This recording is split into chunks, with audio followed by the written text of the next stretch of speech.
The moment I found that $500 fine taped to my front door, I knew my peaceful life in Meadowbrook Heights, Connecticut, was about to become a nightmare. I'm Aaron Rutherford, a 34-year-old software developer who'd bought this house 6 months ago thinking I'd finally escaped the chaos of New York City. The place was perfect. A beautiful colonial-style home with mature oak trees lining the property, a spacious backyard, and neighbors who mostly kept to themselves. What I didn't realize was that the Meadowbrook Heights Homeowners Association operated like a small dictatorship, with its president Linda Hargrove running the show like some kind of suburban tyrant. The fine was for excessive leaf accumulation on my property. I stared at the notice, reading it 3 times to make sure I wasn't hallucinating. It was October in Connecticut. Of course there were leaves on my lawn. That's what happens when you have 3 massive oak trees in your yard. The notice also included a highlighted section stating that if I didn't hire their approved leaf removal service within 48 hours, the fine would double. I walked back into my house, still holding the paper, and immediately pulled up the HOA bylaws on my laptop. I'd skimmed them when I bought the place, but I'd clearly missed some crucial details. Sure enough, buried in Section 12, subsection 4, there was a clause about mandatory use of approved vendors for seasonal maintenance exceeding standard property upkeep. It was vague enough to be interpreted however they wanted, and specific enough to give them legal cover. The approved vendor list had exactly one company for leaf removal: Pristine Property Services. I Googled them immediately and found a bare-bones website with stock photos and a single phone number. No reviews, no business registration information that I could easily find, nothing. This smelled like a scam. I called the number listed on the approved vendor sheet. A gruff voice answered on the 4th ring. "Yeah, Pristine Property Services. Hi, I'm calling to get a quote for leaf removal at 247 Sycamore Drive in Meadowbrook Heights." "Oh, you're in the HOA. That'll be $800 for the season." I nearly dropped my phone. $800. That seems extremely high. Take it or leave it. We're the only approved vendor. You don't use us, your fine doubles. Simple math, buddy. I felt my jaw clench. "Let me think about it." "Don't think too long, clock's ticking." He hung up before I could respond. I sat there staring at my phone, anger building in my chest. This was clearly a racket. The HOA was forcing residents to use an overpriced service that probably kicked back money to someone on the board. It was corruption on a small scale, but corruption nonetheless. I decided to test something. I called a local landscaping company with great reviews and explained my situation, leaving out the HOA mandate.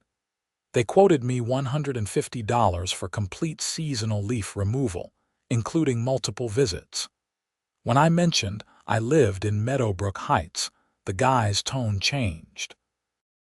"Oh, we can't service properties there. The HOA has exclusivity agreements with certain vendors. We tried to work there a few years back and got hit with cease and desist letters." That confirmed it. This was absolutely a scam, and I was furious. The next morning, I showed up at the HOA board meeting unannounced. They met in the community center, a bland building near the neighborhood entrance. Linda Hargrove sat at the head of a folding table, her perfectly styled blonde hair not moving despite the overhead fan. She wore a cream-colored blazer that probably cost more than my monthly car payment. Beside her sat 2 other board members: Gerald McKinney, a retired banker who always looked half asleep, and Suzanne Peters, a real estate agent who spent most meetings scrolling through her phone. "Excuse me," I said, walking in during what appeared to be a discussion about mailbox colors. "I'd like to address the board about this fine I received." Linda looked up at me with the kind of smile that didn't reach her eyes. Mr. Rutherford, isn't it? These meetings are for board members only. If you have concerns, you can submit them in writing. I did submit my concerns when I called Pristine Property Services. $800 for leaf removal. That's price gouging, and it's pretty clear there's something unethical happening here. Her smile vanished.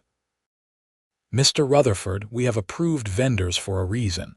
They meet our community standards and are fully insured. If you have a problem with our policies, you're welcome to move. I'd rather fix the problem. Who owns Pristine Property Services? That's none of your concern. Now please leave before I have security escort you out. I noticed she didn't answer the question. I also noticed Gerald shift uncomfortably in his seat, avoiding eye contact. Suzanne had finally looked up from her phone, watching the exchange with interest. I'll leave, but this isn't over. I'm going to look into this company and your relationship with them. You do that, Linda said, her voice dripping with condescension.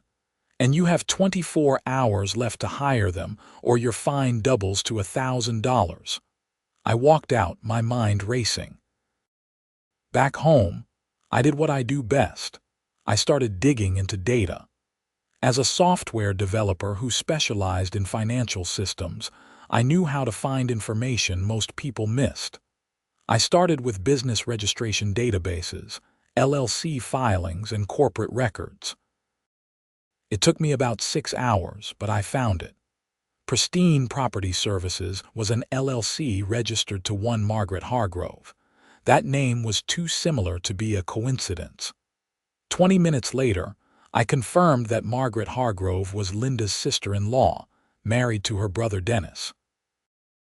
I traced the business back further and found that it had been registered just 2 months before the HOA bylaw amendment that created the approved vendor requirement. This wasn't just unethical. This was fraud. Linda had amended the HOA bylaws to benefit her family's business, forcing hundreds of homeowners to pay inflated prices for services. I calculated that with roughly 200 homes in Meadowbrook Heights, and assuming most needed leaf removal, they were pulling in at least $100,000 per season just from this one scam. I documented everything, taking screenshots and saving PDFs of all the business filings. But as I sat there looking at my evidence, I realized something. Even with proof, challenging an HOA board was expensive and time-consuming. Legal fees could run into tens of thousands of dollars, and there was no guarantee I'd win. Linda clearly had money and connections, and she'd lawyer up immediately. Then a different idea hit me. It was crazy, probably stupid, but it made me laugh out loud when I thought of it. If they were going to force me to use Pristine Property Services, maybe I should just buy Pristine Property Services. I started researching the company's financials. As an LLC, they had to file certain documents publicly. Their revenue was decent, but their expenses were minimal because they hired day laborers under the table and owned almost no equipment. Everything was rented or borrowed. The company was probably worth about $50,000, maybe less. I had about $120,000 in savings, money I'd been planning to use for home renovations. This would be an insane use of that money, but the more I thought about it, the more I liked it. If I owned the company, I could expose the whole scheme from the inside. I could also fire every single person involved in this scam, starting with Dennis Hargrove. The next morning, I called the Pristine Property Services number again. This time, I asked to speak with the owner about a business opportunity. "This is Dennis," the same gruff voice from before said. "Mr. Hargrove, my name is Aaron Rutherford. I'm interested in purchasing your company." There was a long pause. "You're that guy from Sycamore Drive who's been causing problems." "I'm a guy who recognizes a profitable business opportunity." "Your company has a monopoly on leaf removal services in a wealthy neighborhood. That's valuable. I'm prepared to make you a serious offer. Another pause. I'm listening. $75,000 cash for complete ownership and transfer of all contracts and business relationships. I heard him breathing on the other end. I was betting that $75,000 in immediate cash would be too tempting to refuse, especially for a company that was basically a front for collecting HOA kickback money. That's interesting, he said slowly, but I'd need to think about it. I need an answer by tomorrow. The offer expires after that. I was bluffing. I'd wait as long as necessary, but I needed him to think this was time-sensitive. Dennis struck me as the type of guy who'd be afraid of missing out on easy money. Let me talk to my wife and get back to you. You have my number. I hung up and immediately started having second thoughts. Was I really going to spend $75,000 just to get revenge on a corrupt HOA board? But then I remembered Linda's smug face, the way she'd told me to just move if I didn't like it, and my resolve hardened. This wasn't just about me anymore. It was about every homeowner in Meadowbrook Heights who'd been forced to pay inflated prices for services they could get elsewhere for a fraction of the cost. Dennis called back 3 hours later. We'll do it for $100,000. I'd expected him to counter-offer.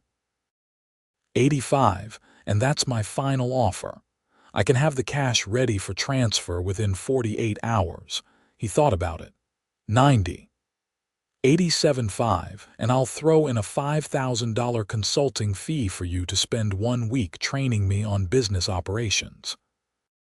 That last part was crucial. I needed him to show me exactly how the business ran, which would include any documentation of kickback payments or shady dealings with the HOA. You got yourself a deal, Dennis said. I'll have my lawyer draw up the papers. I'll have my lawyer review them. Let's plan to close this deal by next Friday. The next week was a blur of legal paperwork, due diligence, and financial transfers. Dennis's lawyer was a small-time guy who clearly didn't ask many questions. My lawyer, on the other hand, was thorough. She raised her eyebrows when I explained what I was doing, but she made sure the sale was legitimate and binding. During the due diligence phase, I discovered that Pristine Property Services was even more of a mess than I'd imagined.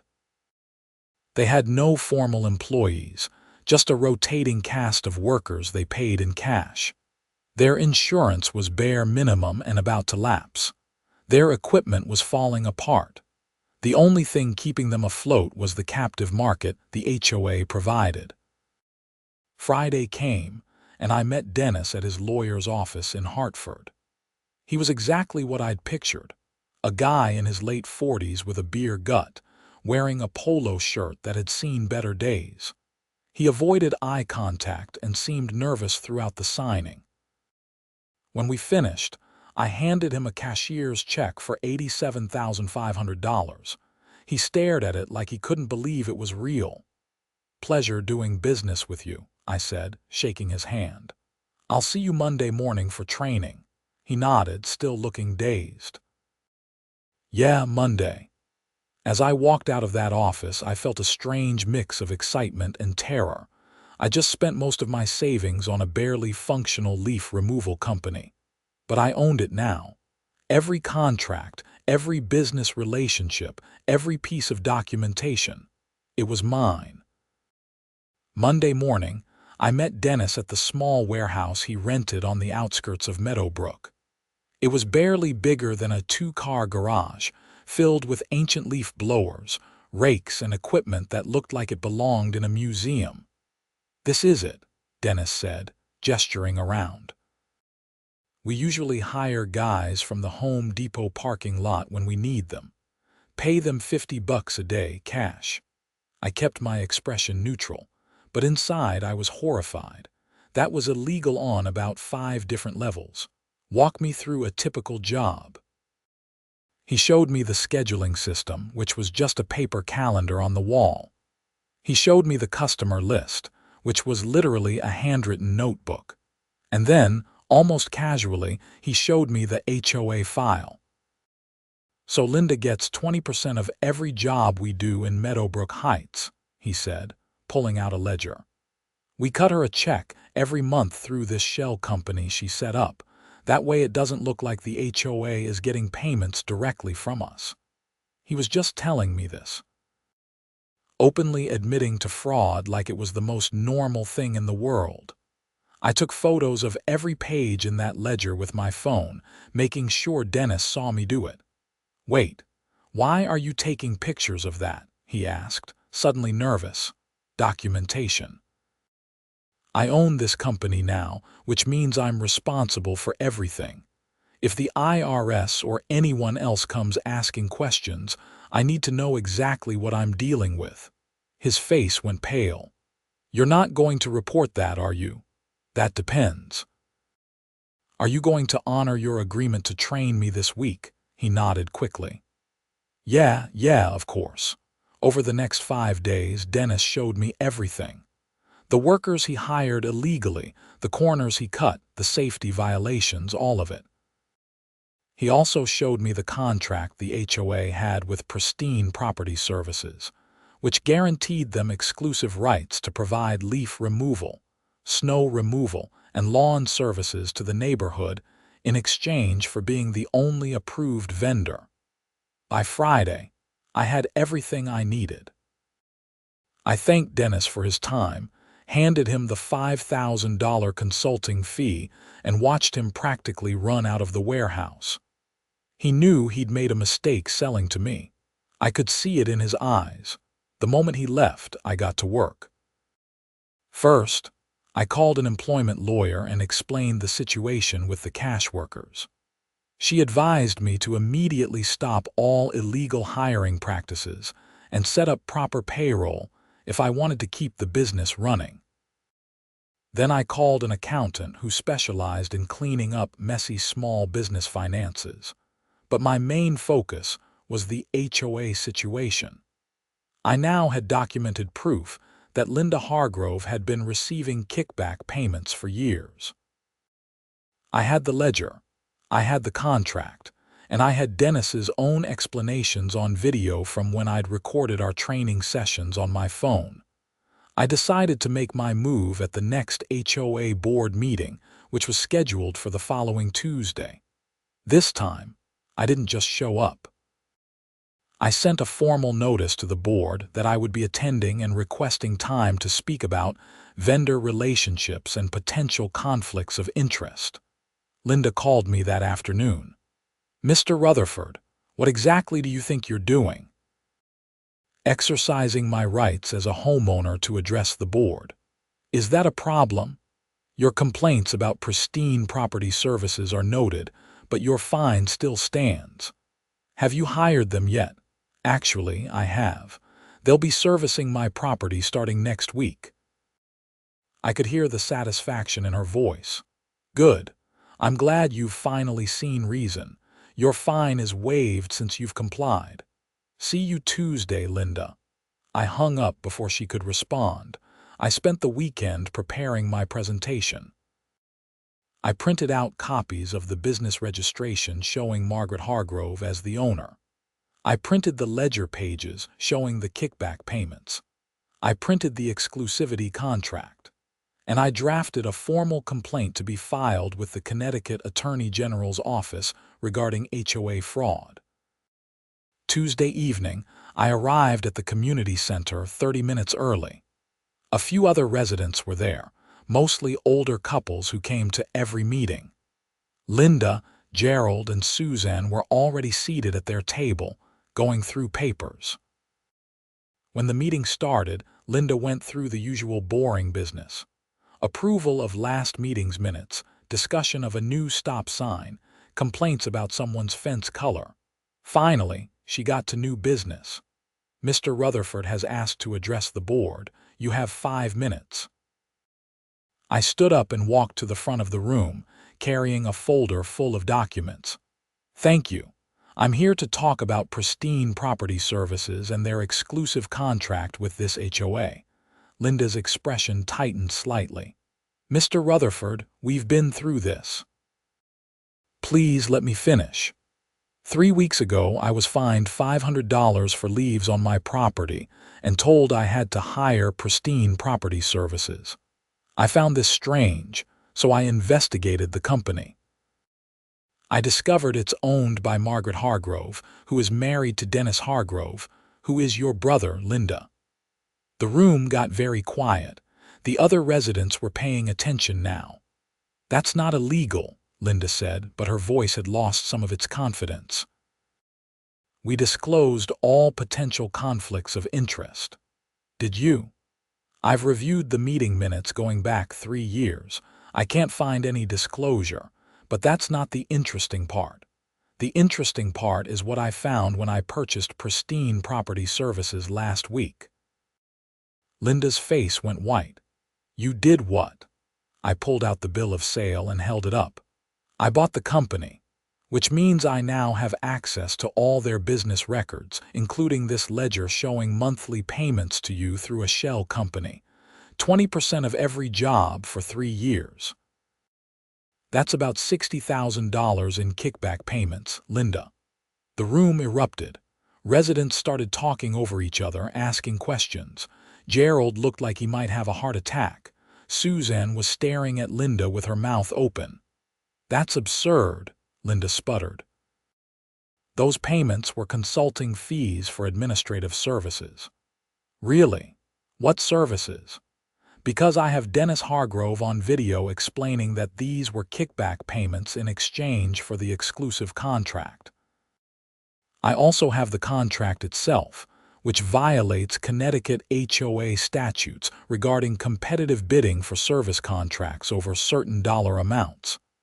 I started handing out copies of the documents to the residents in the room. Linda stood up, her face red. "This meeting is adjourned." "You can't adjourn in the middle of a resident presentation," I said calmly. "According to the bylaws, I have 5 minutes. I've used 3. One of the older residents, a retired attorney named Walter Morrison, stood up.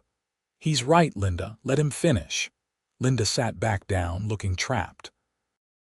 "I'm going to make this simple," I continued.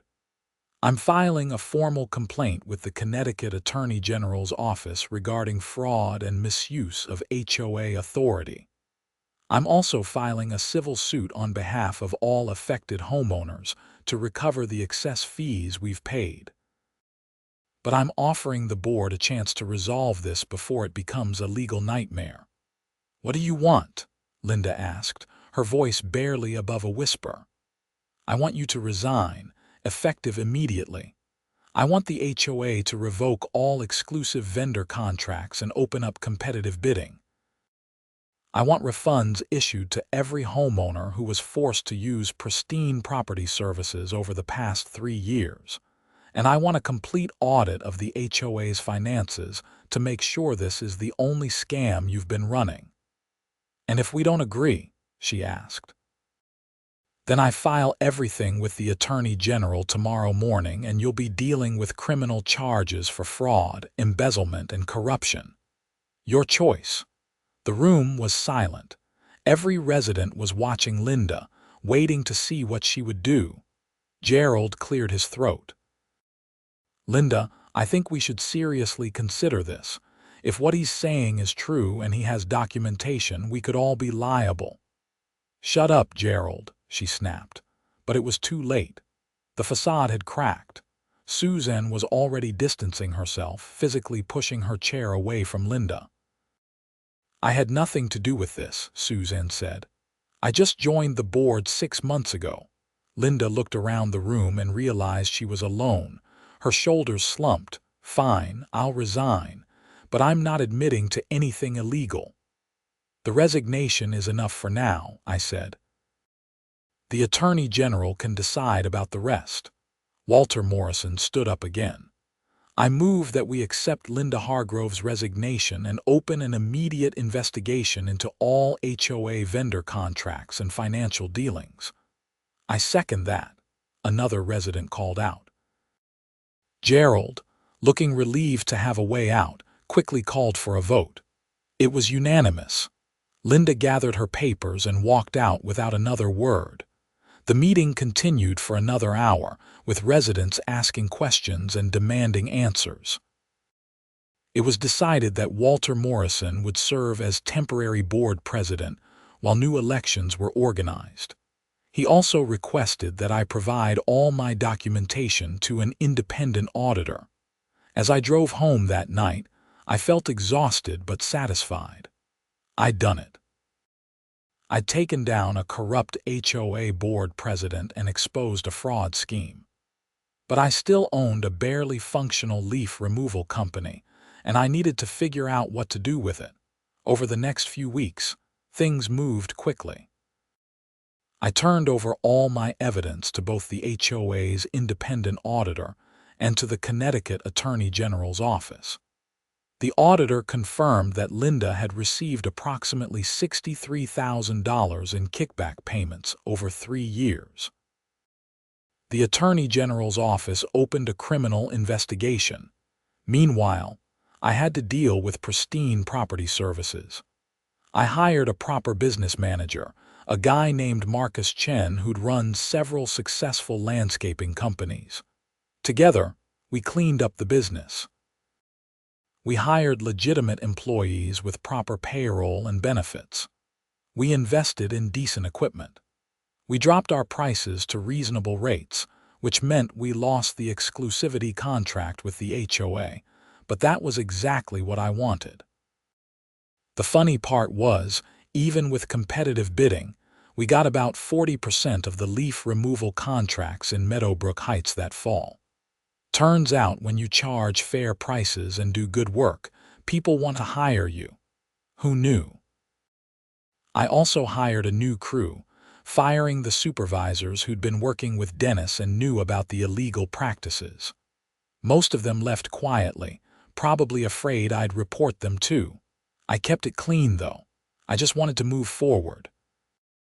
2 months after that board meeting, Linda Hargrove was formally charged with fraud and embezzlement. Dennis was charged as an accomplice. The case would take months to work through the courts, but the Connecticut Attorney General's office was confident they had enough evidence for conviction. The HOA held new elections, and Walter Morrison was officially elected as president. His first act was to revoke all exclusive vendor contracts and establish a transparent bidding process for all services. His second act was to organize a settlement fund for affected homeowners, using the HOA's reserve funds to issue partial refunds for the excess fees we'd all paid. I got a check for $400, representing my portion of the overcharges. It wasn't much, but it was the principle of the thing. As for Pristine Property Services, I ran it for 1 full season before deciding it wasn't really my passion. Turns out, owning a landscaping company requires a lot more hands-on work than I'd anticipated. But the business was now legitimate, profitable, and had a good reputation. I sold it 6 months after buying it for $115,000 to Marcus Chen, who'd proven himself more than capable of running it properly. I made a small profit, which was nice, but that was never really the point. The point was taking down a corrupt system and making sure it couldn't hurt anyone else. One evening in late spring, about 8 months after this whole thing started, I was sitting on my back porch watching the sunset. My lawn looked great, maintained by a local company I'd hired through the new competitive bidding process for half what Pristine had charged. My house was mine, without the threat of arbitrary fines hanging over my head. The new HOA board was actually functional and transparent. Walter Morrison walked by on his evening stroll and waved. I waved back. We'd become friendly after everything that had happened. He told me privately that he'd suspected something wasn't right with Linda's management, but had never had the proof or courage to challenge her. My investigation had given him the ammunition he needed. My phone buzzed with a news alert. Linda Hargrove had pleaded guilty to fraud charges, and been sentenced to 18 months in prison, plus restitution payments. Dennis had taken a plea deal for a lighter sentence in exchange for testimony. It was finally over. I thought about everything that had happened. If I just paid that initial fine or hired pristine property services without questioning it, none of this would have come to light. Linda would still be running her scam, and hundreds of homeowners would still be getting ripped off. Sometimes the right thing to do is the hard thing, the thing that costs you time and money and energy, but it's worth it.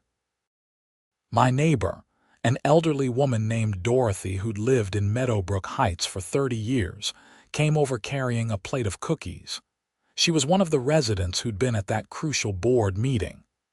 "I just heard about Linda's sentencing," she said, offering me the cookies.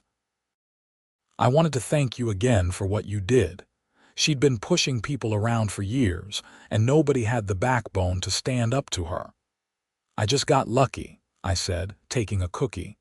"I had the skills to find the information and the resources to act on it. Don't sell yourself short. You spent your savings and took a huge risk. A lot of people wouldn't have done that."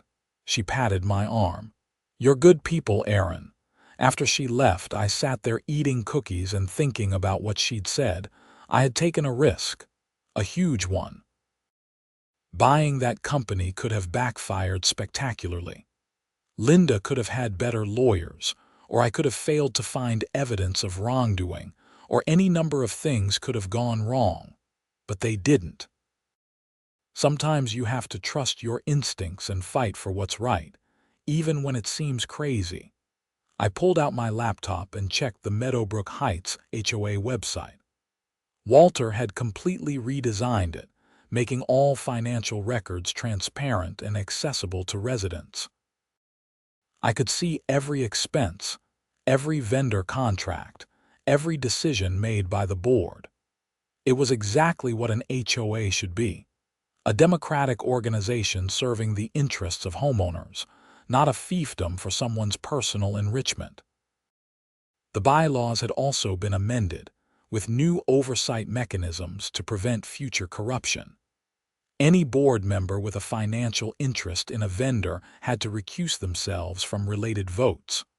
All contracts over $5,000 required competitive bidding. Financial audits would be conducted annually by independent firms. It wasn't perfect, but it was a huge improvement. I thought about writing up my experience and sharing it online, maybe helping other people who were dealing with corrupt HOAs. But then, I decided against it. This wasn't about internet fame or validation. It was about fixing a problem in my community, and I'd done that. My phone rang. It was Marcus Chen calling about some business issue with a client. Even though I'd sold him the company, we still talked regularly. He'd become a friend through this whole process. "Hey Marcus, what's up? Just wanted to let you know, we got approved for 3 more contracts in Meadowbrook Heights this week. People are really happy with our work. I think we're up to about 60% of the neighborhood now." "That's great, man. You've really turned the company around. Couldn't have done it without you buying it first and cleaning house." Speaking of which, I ran into Dennis Hargrove at the hardware store yesterday. He looked rough, asked if there were any hard feelings. "What did you tell him?" "I told him that actions have consequences, and he's lucky he's not in prison with his sister-in-law." I laughed. "That's fair." After we hung up, I opened my laptop and started working on some code for a freelance project. Life was getting back to normal, which felt good.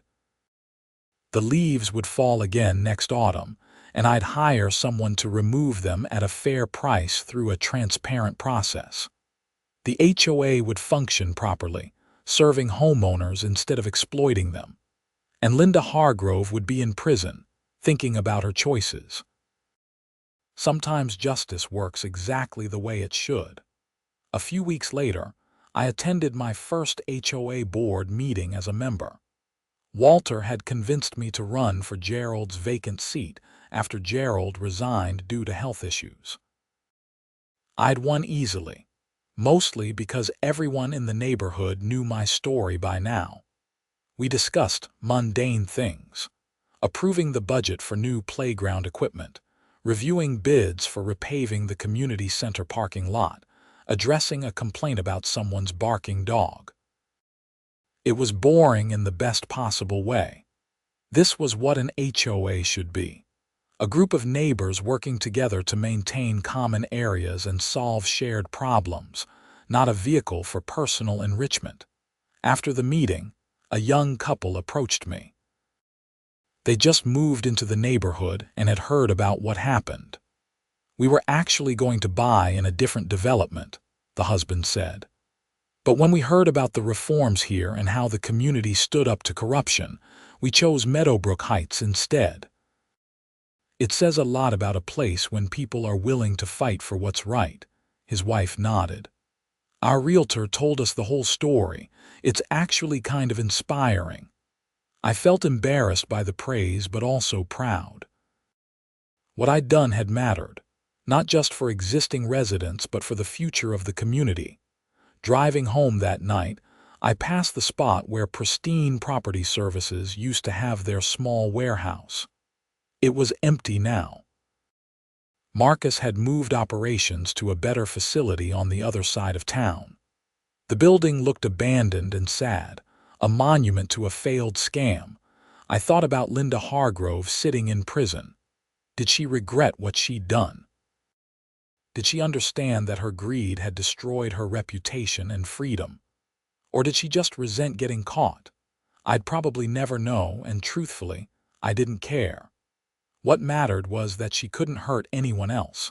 The legal settlements had been finalized the week before. Every homeowner who'd been forced to use Pristine Property Services received compensation for the overcharges. It wasn't a huge amount for any individual, maybe a few $100s each, but it added up to over $70,000 returned to the community. The HOA's insurance had covered most of it, though Linda would be making restitution payments for years. I pulled into my driveway and sat in the car for a moment, looking at my house. Those 3 big oak trees that had started this whole mess were beautiful in the evening light. Their leaves were just starting to bud out for spring. In a few months, they'd provide cool shade over my yard. In the fall, they'd drop leaves again, and I'd hire someone to clean them up at a reasonable price without coercion or corruption. It was such a simple thing, really. The right to choose your own service providers without being forced into overpriced scams. But it had taken months of work, tens of thousands of dollars, and considerable risk to secure that right. Worth it, though. Absolutely worth it. I went inside and made dinner, something simple. As I ate, I scrolled through my email and found a message from the Connecticut Attorney General's office. They were wrapping up their investigation and thanked me for my cooperation.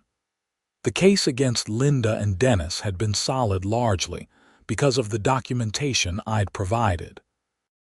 Without that ledger and those recordings, they might have gotten away with a plea deal involving just fines and probation.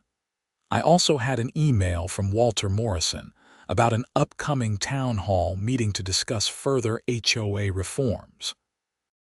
He wanted my input on changes to the bylaws that would give homeowners more power to challenge board decisions.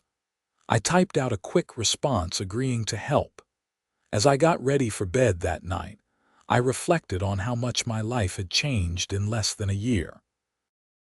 I'd gone from a quiet software developer just trying to enjoy suburban life to someone who'd taken down a corrupt HOA board, bought and sold a company, and become actively involved in local governance.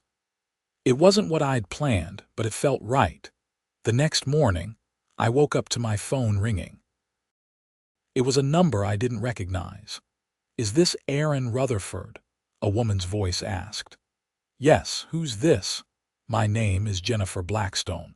I'm a reporter with the Hartford Courant. I'm doing a story about HOA corruption in Connecticut and your case came up in my research.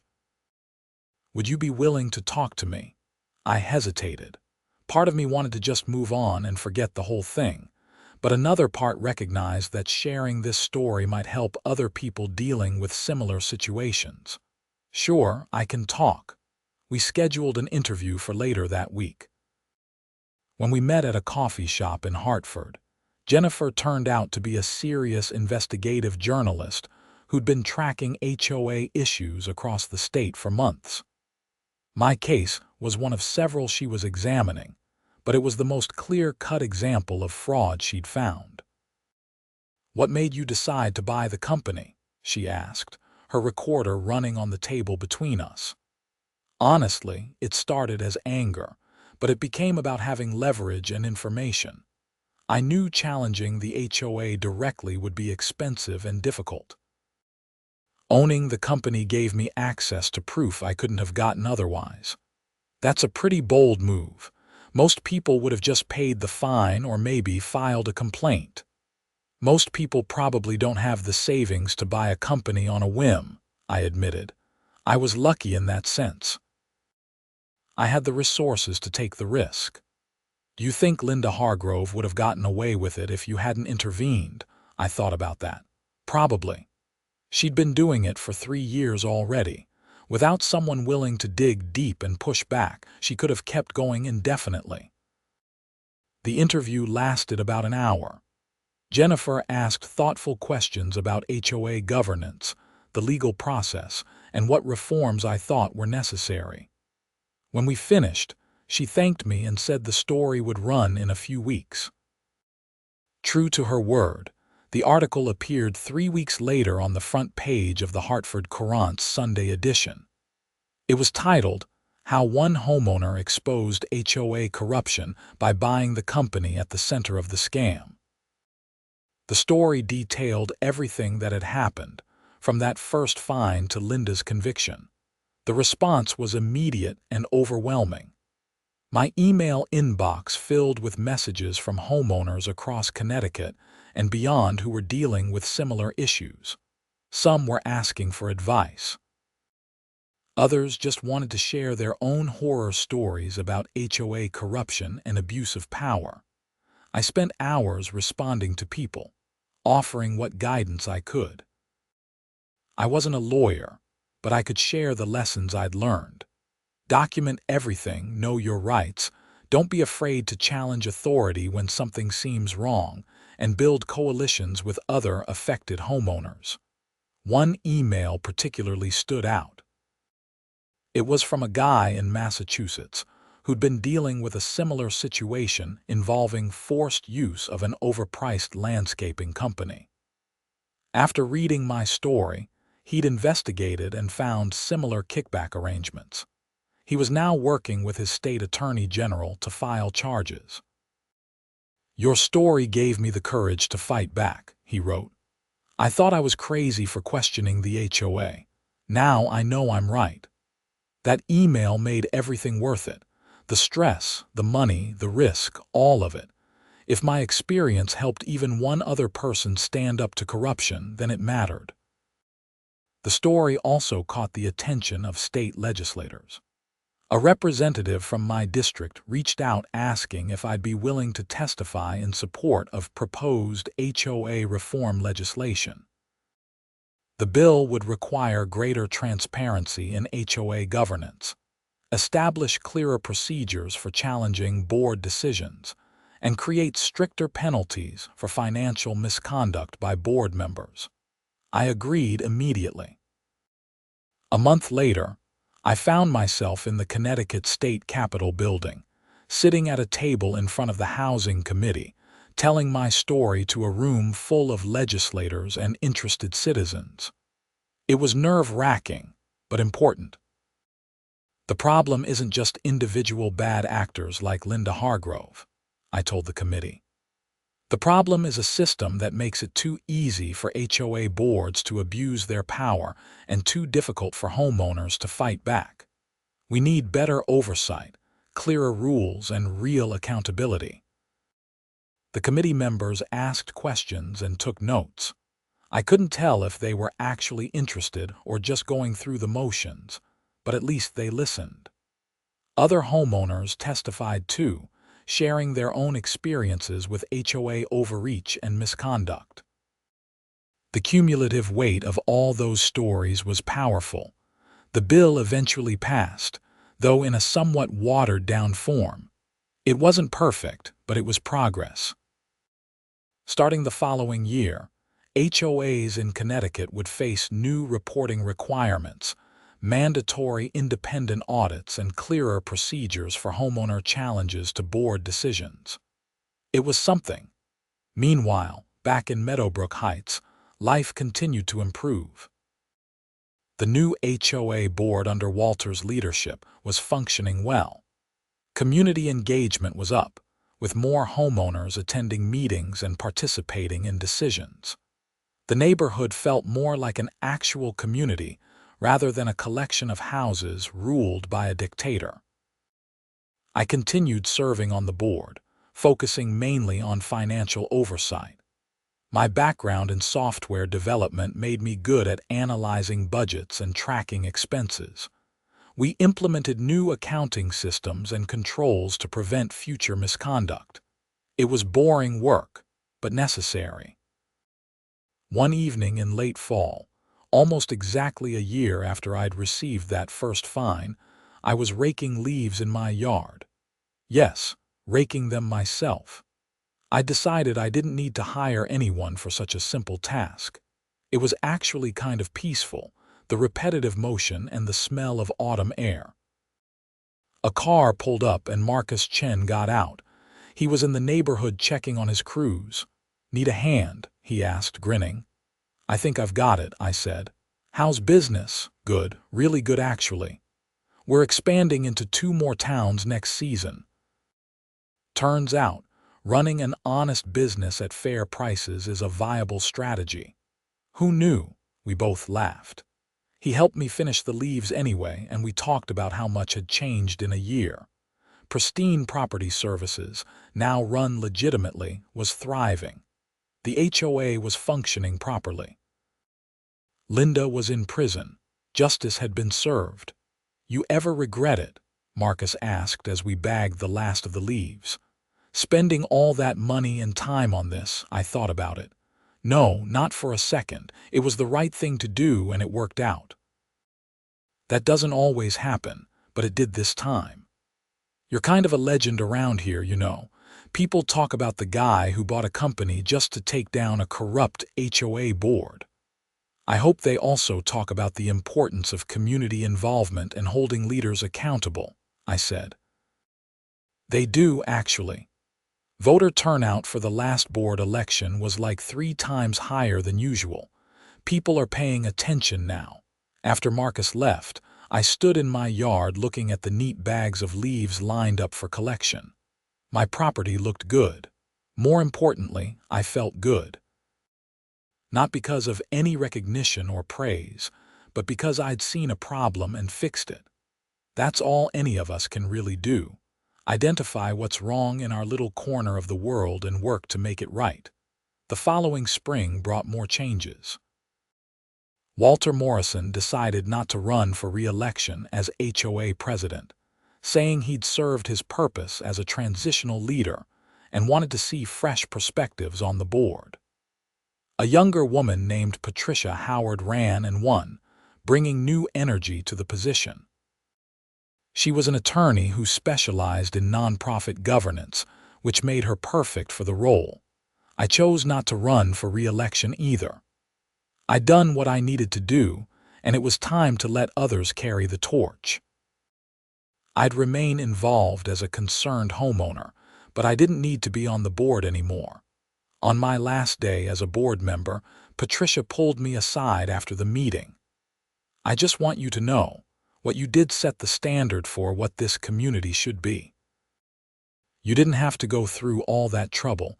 You could have just moved or paid the fines and accepted it. But you fought back, and now we all benefit from that." "I appreciate that," I said. "Just make sure it stays that way. Don't let the board become what it was before." "I won't."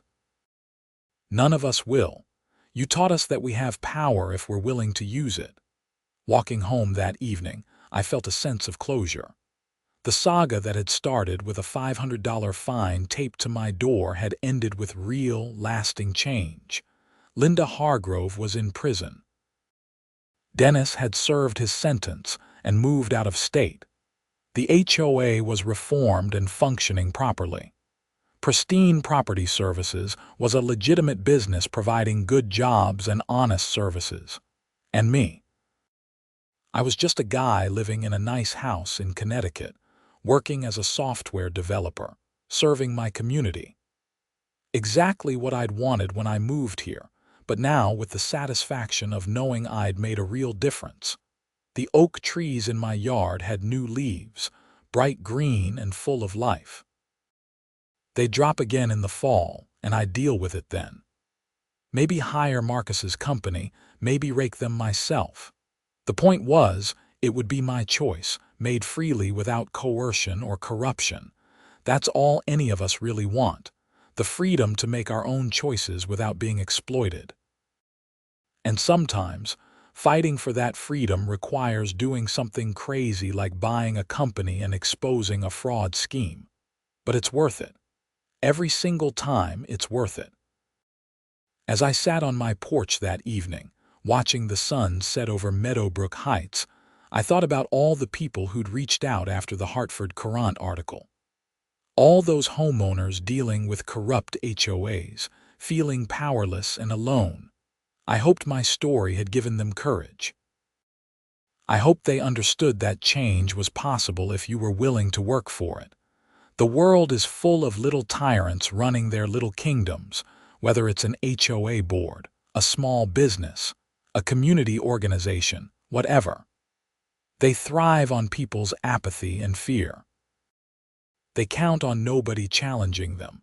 But when someone finally does, when someone stands up and says, "No, this isn't right, and I'm going to do something about it," the whole rotten structure can come tumbling down.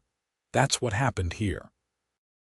One person asking questions led to an investigation, which led to criminal charges, which led to real reform. It didn't require superhuman abilities or unlimited resources. It just required paying attention, caring enough to act, and being willing to take risks. I pulled out my phone and looked at the photos I'd taken throughout this whole experience. That first fine notice, the business registration documents for Pristine Property Services, the ledger showing the kickback payments, the bill of sale when I bought the company, the Hartford Courant article, Linda Hargrove's mugshot, the reformed HOA bylaws. Each image told part of the story, a modern David and Goliath tale played out in a suburban Connecticut neighborhood. Except in this version, David didn't just defeat Goliath. He bought Goliath's company, exposed his corruption, got him sent to prison, and reformed the entire system to prevent future Goliaths from emerging. As darkness fell and the streetlights came on, I went inside and made dinner. Tomorrow I'd wake up, work on my coding projects, maybe do some yard work, live my normal life. But I'd always have this experience, this knowledge that when it mattered, I'd stood up and fought back. And I'd won. Not everyone can say that. Not everyone gets the chance. But I did, and I made the most of it. That's enough. The end.